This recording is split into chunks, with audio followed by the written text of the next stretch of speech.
Hey, thanks for stopping by. It's Butley here again as we play Football Manager 18 as Central Coast Mariners in the Hyundai A League. I wanted to stop before we go on to the players to take a quick look at us. As I've mentioned before, I like to have kind of an alter ego or a second personality to manage the side as opposed to, myself who will like to step away and tutor or explain things or talk about decisions that come from a game perspective as opposed to a managerial sort of in the moment perspective.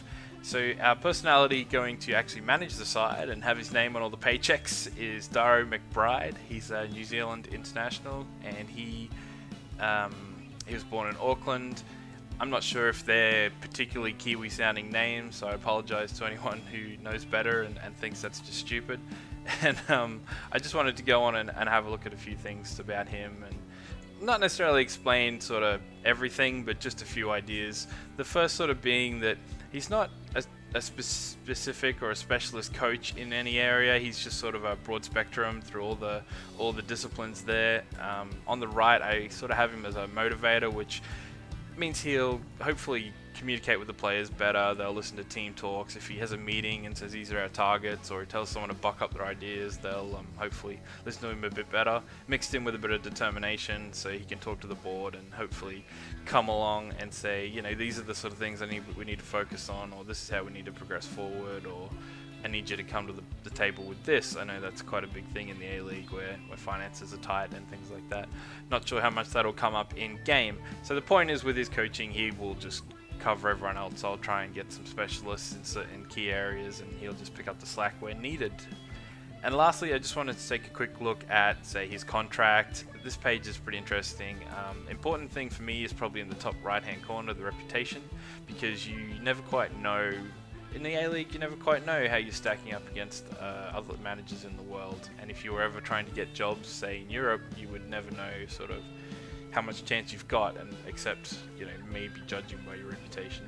So the blue bar on the characteristics right in the middle has reputation, and the star rating on the top right gives you an idea sort of how that roughly translates towards like clubs. Would you get to a 2-star club? Well, probably not. And there's also one badge on the top right where it says reputation. There is a Continental A license. Well, there is one badge higher that is a Continental Pro license, so that might be something that we might look into, because I know that's good for boosting reputation, or it caps your reputation. I'm not 100% sure. So anyway, that's how Daro looks, and we're going to use him going forward, and we'll look at one other thing in this video before we start talking about some players. So the other thing we probably need to quickly cover before we talk too much about the players, because otherwise the significance of the comments we make on those players won't make a lot of sense, is some of the rules relating to the A-League, specifically with squad building and how they operate under a salary cap. Basically, the salary cap is supposed to encompass all your players, but you get little benefits or exemptions based on a few things, such as younger players get some exemptions. Players that have been with your club for a long period of time, about 10 years, they get loyalty bonuses, things like that. And the two major rules I wanted to talk about that really define this system are the designated player rule, where you can hire 2 players that come outside of the salary cap. So you can pay them as much as you want and it won't matter. As long as your club can afford it, it doesn't go under your salary cap. So that's for getting like international stars or national heroes and bringing them back to the country to play, or really hot prospects from Europe that haven't quite made it big over there, things like that. The other one is that you're only allowed 5 overseas players or foreign signings that don't have Australian citizenship or naturalization, and so it's pretty important to handpick those things. And the other thing to mention with that is that doesn't give you 7 players with free license. If you hire 2 overseas players and designate them outside of your salary cap, that's 2 of your 5 overseas player slots filled.